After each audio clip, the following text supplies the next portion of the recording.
মেডিসিনারিওর নতুন ভিডিওতে সবাইকে স্বাগতম। পেডিয়াট্রিক্স দেখে আমাদের ফাইনাল প্রফের দুইটা শর্ট কেস থাকে। তো এইটার সিলেবাস হচ্ছে নিওনেটাল এক্সামিনেশন থাকতে পারে, respiratory system examination, abdominal examination, এটার মধ্যে মেনলি এসআইটিস এবং ডুরিল ইভেন্টস থাকে, প্রিকোডিয়াম এক্সামিনেশন থাকতে পারে, আইএমসি এর আন্ডারে ডিজিজ থাকে, নিউমোনিয়া এবং হচ্ছে ডিহাইড্রেশন অ্যাসেসমেন্ট। তো আজকে আমরা আইএমসি এর আন্ডারে নিউমোনিয়াটা সম্বন্ধে আলোচনা করব। প্রথমেই আমাদের জানতে হবে আইএমসি কি। আইএমসি এর পূর্ণরূপ হচ্ছে integrated management of childhood illness. এটার ডেফিনেশন সম্বন্ধে আমরা জেনে নেই। It is an evidence based syndromic approach that identifies and categorise the major illnesses responsible for under 5 deaths and what actions to be taken. তাইলে এই আইএমসি নিয়ে কারা কাজ করে? যারা হচ্ছে হেলথ কেয়ার প্রোভাইডার রয়েছে এবং পেরিফেরিতে যারা থাকে তারাই কিন্তু হচ্ছে আইএমসি নিয়ে কাজ করে। ডক্টররা কিন্তু মেনলি আইএমসি নিয়ে ডিল করে না, কিন্তু যেহেতু এমবিবিএস পাস করার পর আমরা যখন হচ্ছে বিসিএসে পোস্টিং হবে হেলথ কমপ্লেক্সে, তখন তাদের সিভিয়ারিটি এসএস এবং রেফারেলের জন্য আমাদের এই জিনিসটা লাগবে।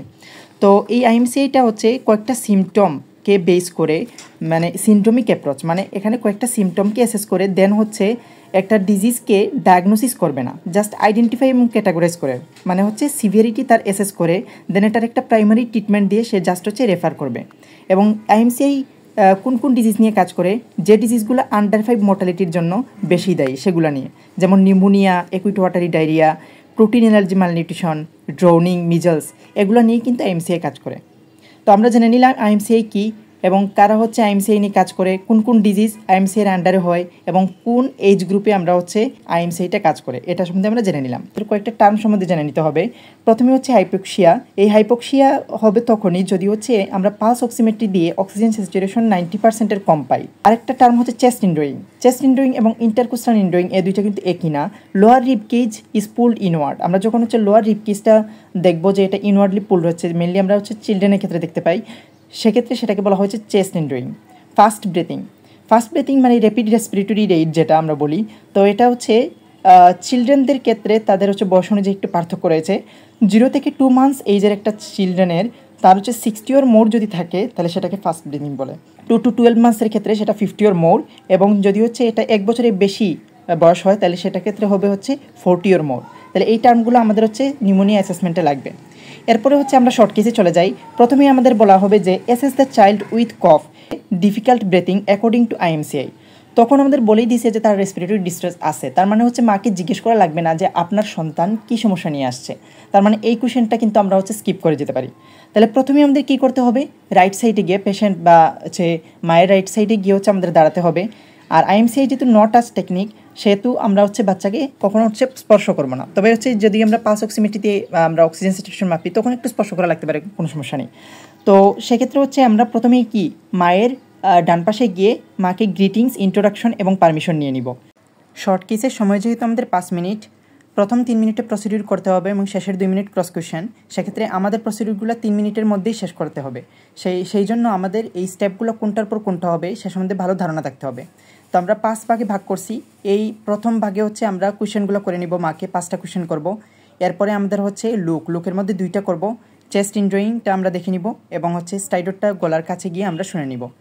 এবং সবচেয়ে বেশি সময় লাগে যে দুইটাতে, যেমন রেসপিরেটরি রেট মাপা 1 মিনিট ধরে মাপবো এবং হচ্ছে অক্সিজেন স্যাচুরেশন দেখা 10 সেকেন্ড ধরে, সেগুলো আমরা সবার শেষে করব, তাই না? তাহলে প্রথমে আমরা আজ কী করব, ডেঞ্জার সাইনগুলো সম্বন্ধে হচ্ছে আমরা করব। 4টা ডেঞ্জার সাইন রয়েছে, সেগুলো হচ্ছে আনকনশাসনেস, তারপরে হচ্ছে কনভালশন, তারপরে হচ্ছে যে তার ফিডিং ডিফিকাল্টিস, আর সবার শেষে হচ্ছে যে ভমিটস এভরিথিং, মানে বমি করে দেয় কিনা। তারপরে প্রথমে আমাদের জিজ্ঞেস করতে হবে কি, যে মা আপনার বাবুর বয়স কত। কেন আমরা জিজ্ঞেস করা প্রয়োজন? কারণ ওই যে ফার্স্ট ব্রিথিংয়ের যে বয়স অনুযায়ী পার্থক্য রয়েছে সেটার জন্য হচ্ছে আমাদের প্রথমে বয়সটা জেনে নেওয়া উচিত, তারপরে আমরা এই ব্রিথিংটাকে হচ্ছে ক্যাটাগরাইজ করতে পারবো। এরপরে আমাদের জিজ্ঞেস করতে হবে ডেঞ্জার সাইনগুলো সম্বন্ধে, যে আপনার বাবু কি কখনো অজ্ঞান হয়েছে কিনা, তারপরে তার কি ছিকানি ছিল কিনা, এটা হচ্ছে একটা রিজনাল একটা ল্যাঙ্গুয়েজ, যে ছিকানি ছিল কিনা, আসলে কনভালশন ছিল কিনা, তারপর হচ্ছে খাবার খায় কিনা, মানে সে যদি ব্রেস্ট ফিডার হয় তাহলে দুধ ভালোভাবে খেতে পারে কিনা, কিংবা ওয়েনিং ঠিকমতো করে কিনা, সেটা হচ্ছে আমরা জেনে নিব। এরপরে হচ্ছে যা খায় তা বমি করে দেয় কিনা। তাহলে এই 4টা ডেঞ্জার সাইন হচ্ছে আমাদের জেনে নেওয়া হলো। এরপরে হচ্ছে মাকে বলবো, মা আপনার বাবুর জামাও পরে তুলে দেন, তাই না? নট আস টেকনিক সেহেতু আমরা হচ্ছে এইটা এক্সপোজারটা করতে পারবো না। তারপর শুয়ে দিন, আইডিয়াল হচ্ছে শুয়ে দেওয়া, যাতে আমরা চেস্ট ইনড্রয়িংটা ঠিকমতো দেখতে পারি। এরপরে আমরা কি লুক করব তার চেস্ট ইনড্রয়িং আছে কিনা। এর সাথে সাথেই আমরা হচ্ছে লিসেন করে নিব, যে হচ্ছে তার স্টাইডরটা শুনে নিব যে তার গলায় কোনো শব্দ আমরা শোনা যাচ্ছে কিনা, ঠিক আছে? এরপরে আমাদের হচ্ছে ফাস্ট ব্রিথিং অ্যাসেস করতে হবে, সেহেতু হচ্ছে রেসপিরেটরি রেটটা আমাদের 1 মিনিট ধরে মাপবো, ঠিক আছে। বাচ্চার পেটের দিকে তাকিয়ে থাকবো, যেহেতু এদের রেসপিরেশনটা অ্যাবডোমিনাল। আমরা জানি হচ্ছে যে রেসপিরেটরি মুভমেন্টটা ফিমেলদের ক্ষেত্রে হচ্ছে থুরাকো অ্যাবডোমিনাল এবং মেলদের ক্ষেত্রে হচ্ছে অ্যাবডোমিনাল থোরাসিক, কিন্তু চিলড্রেনদের ক্ষেত্রে হচ্ছে এটা টোটালি অ্যাবডোমিনাল। এজন্য হচ্ছে পেটের দিকে আমরা তাকিয়ে থাকবো এবং পুরো 1 মিনিট ধরেই কিন্তু আমরা রেসপিরেটরি রেট মাপবো। সবার শেষে হচ্ছে অক্সিজেন স্যাচুরেশন দেখতে হবে, যেহেতু আমাদের নিজেদের কাছে অনেক সময় পালস অক্সিমিটার থাকে না, স্যারকে আমরা বলবো স্যার বা madam I need pulse oximeter to see oxygen saturation. Then যদি থাকে দেন আমরা হচ্ছে এই চিলড্রেনকে টাচ করে মানে আঙ্গুলে একটু হচ্ছে 10 সেকেন্ড ধরে আমরা পালস অক্সিমিটারটা লাগিয়ে দেখতে পারি অক্সিজেন স্যাচুরেশন, সাথে কিন্তু হার্ট রেটও দেখা যায়, যদিও এটা আমাদের প্রয়োজন নাই। তাইলে এটুকু আমরা করে নিলাম। করার পরে আমাদের মাথায় থাকবে যে তার ডায়াগনোসিস কী। আমরা সিভিয়ার নিউমোনিয়া এবং নন নিউমোনিয়া এই তিনটার মধ্যে একটা ডায়াগনোসিস আমরা করে দিব।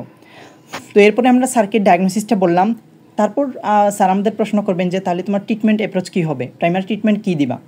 তো আমরা এখানে দেখতে পাচ্ছি যে যদি কোনো ডেঞ্জার সাইন থাকে, 4টার মধ্যে যে কোনো একটা ডেঞ্জার সাইন, কিংবা শুধুমাত্র যদি স্টাইডরও থাকে, কিংবা অক্সিজেন স্যাচুরেশন যদি 90%-এর কম থাকে, যে কোনো একটা জিনিস থাকলেই আমরা বলবো এটা হচ্ছে সিভিয়ার নিউমোনিয়া কিংবা ভেরি সিভিয়ার ইলনেস। তাইলে এটা ট্রিটমেন্ট কী হবে?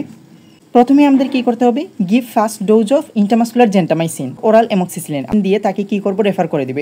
এর আগে তার যদি কনভালশন থাকে তাহলে ডায়াজেপাম দিব, এবং যদি হুইজিং থাকে বা স্টাইডর যদি থাকে তাহলে আমাদের ইনহেলড সালবিটামল দিতে হবে। দেন হচ্ছে আর্জেন্ট রেফারেন টু হসপিটাল। এখন যদি হচ্ছে আগের ডেঞ্জার সাইন কিংবা স্টাইডর কিংবা অক্সিজেন স্যাচুরেশন যদি হচ্ছে 90% কিংবা 90%-এর উপরে থাকে, কিন্তু চেস্ট ইনডোয়িং বা ফাস্ট ব্রিদিং এই দুইটার মধ্যে যদি যে কোনো একটা থাকে, তাহলে আমরা ক্যাটাগরাইজ করবো এটা হচ্ছে নিউমোনিয়া। তার ট্রিটমেন্ট কী হবে, give oral amoxicillin for 5 days. Then যদি হুইজিং প্রেজেন্ট থাকে ইনহেলার সালভিটামল ফর 5 ডেজ দিয়ে দিব। দেন হচ্ছে থ্রোটটাকে সুথ করতে বলবো।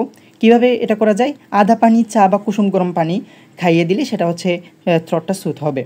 দেন হচ্ছে relieve the cough with a safe remedy. এখন যদি 14 দিনের উপরে তার কাফটা থাকে কিংবা রিকারেন্ট হুইজিং, তাইলে আমরা এটা সাসপেক্ট করবো যে টিবি কিংবা এজমা থাকতে পারে। তাইলে হচ্ছে টিবি বা এজমা ডায়াগনোসিসের জন্য আমরা রেফার করে দিব। Then advise mother when to come and follow up within 3 days. মানে মাকে আমরা বলে দিব কখন আবার সে আসবে যদি কোনো ডেঞ্জার সাইন অ্যাপিয়ার করে কিংবা যদি অবস্থা আরও খারাপ হয়। আর নর্মালি আমরা হচ্ছে ফলো আপ করবো 3 দিনের মধ্যে।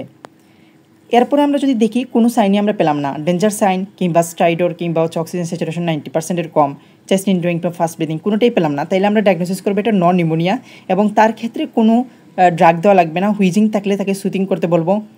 14 দিনের উপরে যদি হচ্ছে তার থাকে তাইলে হচ্ছে এজমা বা টিবি ডায়াগনোসিসের জন্য আমরা রেফার করে দিব। আর এমনিতে আমরা ফলো আপ করবো 5 দিন পরে, মানে 5 দিনের মধ্যে বা 5 দিনের দিন। নিউমোনিয়ার সিভিয়ারিটি অ্যাসেসমেন্ট এবং তার ইমিডিয়েট একটা মেজার সম্বন্ধে। তো ধন্যবাদ সবাইকে।